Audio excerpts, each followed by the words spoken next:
The next part of lesson 39 is the work energy theorem. And the work energy theorem is basically this.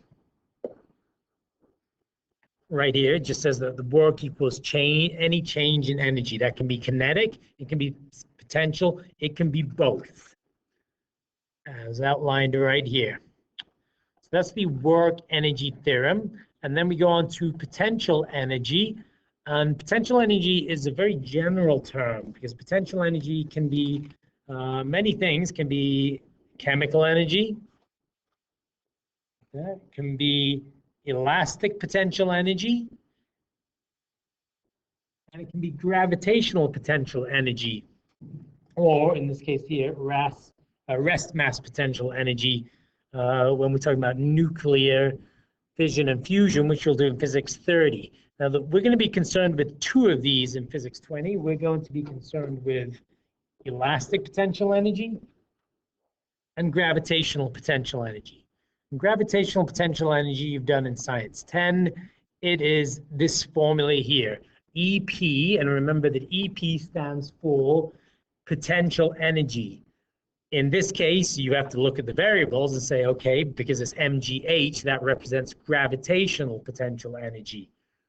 M being the mass, G being gravity, and H being the height above the ground or the frame of reference.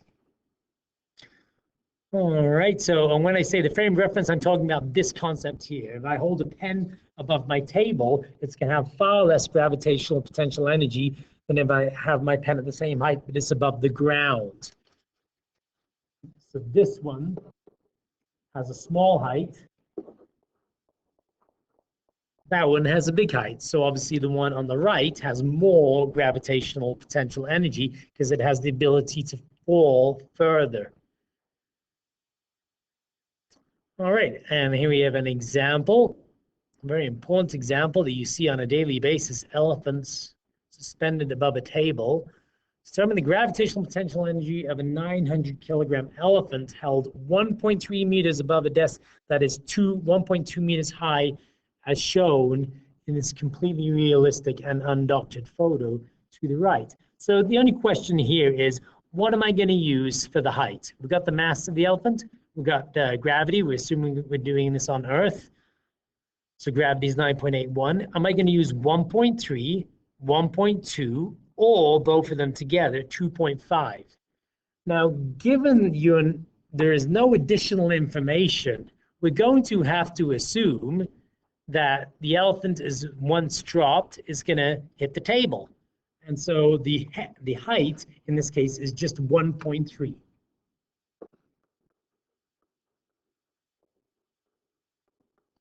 Nine 9.1,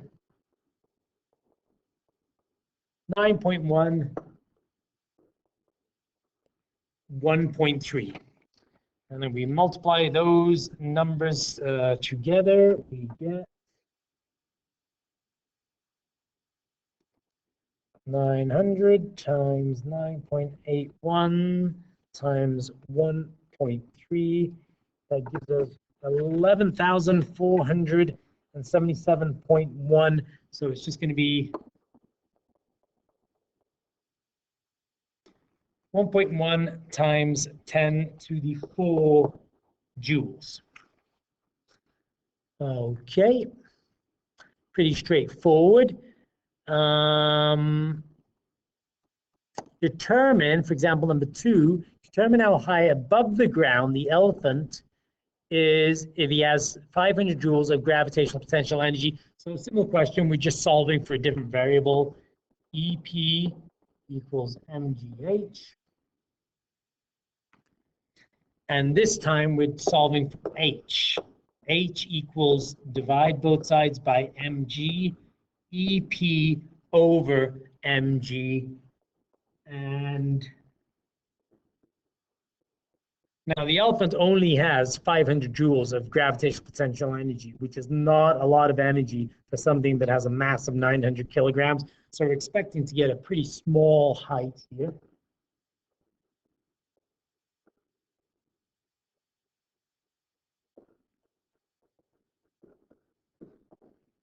Plug those numbers into your calculator, and don't forget to, the way I do it would be 500 divided by bracket, 900 times 9.81. If you forget the bracket, you're going to be in trouble. And you get an answer of 0.056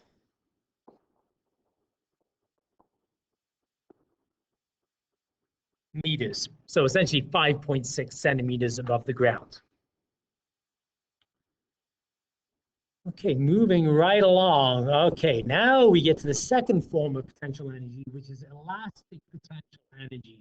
Elastic potential energy comes in many forms. A catapult would be elastic potential energy. A spring, any kind of spring has elastic potential energy.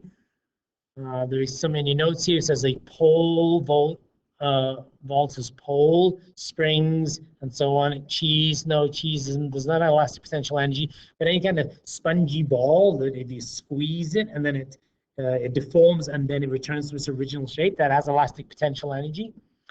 And we have a new formula here that was given to us by Robert Hooke. It is called Hooke's law, and it is Fs equals negative Kx. What is Fs? Fs is obviously a force, F for force, and the S stands for the restoring force. So that's the force that's required to restore. For example, if you take a spring and you compress it, it's how much force is required to return it back to its original shape. K is this is called the spring constant, and obviously every spring has a different constant. The slinky, which is a form of spring, has a much lower constant than the springs that are attached to your car wheels. And X is how much the displacement of compression. We're going to use positive for compression, for expansion when you take a spring and expand it, and we're going to use negative if you compress a spring.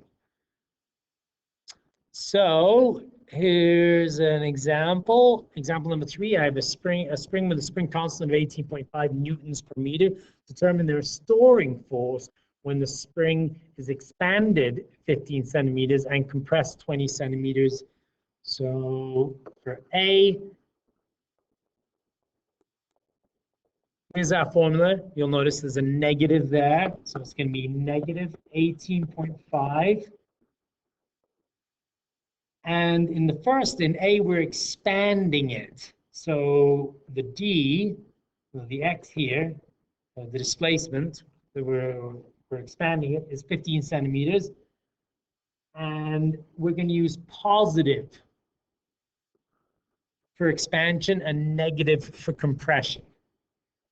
So 0.15, multiply those two numbers together, and you end up getting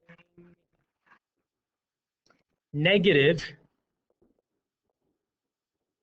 2.8 newtons. Now, don't get too wrapped up in the negatives and the positives here. This just means, it just indicates direction. And when you do B, you're obviously going to get a positive because positive answer, because in B, you're compressing it. So the restoring force is going to be the opposite direction. You take a spring and stretch it out. The restoring, let's say I take the spring and I stretch it to the right, the restoring force is to the left.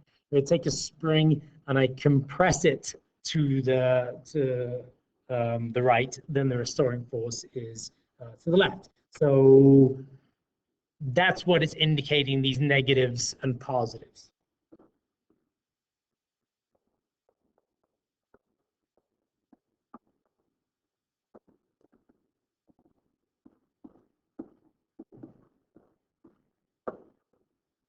As you can see, you end up getting a positive answer for this one. 3.7. As long as you know the direction of the restoring force, that's what's important. So don't get too wrapped up in the positives and the negatives in this case. And moving on to this. Oh, yes. So we're back to graphs. Let's go over this slowly because people do get a little tripped up on this one. We can use a formula to figure out a formula for energy stored in a spring. Okay, so we have, let's just review here. We have kinetic energy.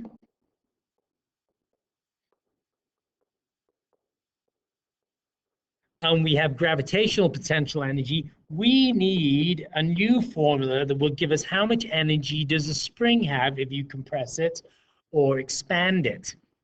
And how are we going to get that formula? Well, we're going to use our force over distance graph. We did this in lesson 38. We did a force over a distance graph, and we said that the area under the curve of a force distance graph is work, which equals change in energy. So it's going to be derived from that.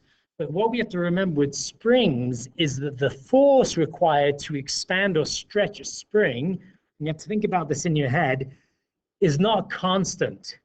So if you take a spring and you start stretching it, the more you stretch it, the harder it gets to stretch. So therefore, the force is increasing, as you can see in this graph. The force starts at a certain level and it increases as you expand it. And therefore, you don't get a rectangle, you get a triangle. And here's how we derive that formula. We know that the area under this curve here, this triangle here, will give us the work or energy. We know it's a triangle, and so the area is 1/2 times base times height. We know that the height, the base and the height are force and displacement. But we also know, so as you can see from this formula here, we also know that the force, because of Hooke's law, the force equals kx. So we're going to take this kx and we're going to substitute it into this f, and we're going to end up with this 1/2 times kx times x. And therefore, the area under that curve can be expressed as 1/2 kx squared. And there is a new formula for you. It's on your formula sheet. This is the formula for elastic potential energy, where k is the spring constant and x is the amount of expansion or compression. Example number 4 says, determine how much energy a spring with a spring constant of 15 newtons per meter stores if it is stretched by 1.6 meters. Very straightforward question. 1/2 kx squared, k 15, x 1.6. Don't forget to square it, and you end up with an answer of 19 joules. And there it is. So we have two formulas now for potential energy. One is elastic potential energy, this one here, and the other is gravitational potential energy, and they're both going to have EP. You just have to decide which one is it. Is it gravitational or is it elastic potential energy? That ends lesson 39.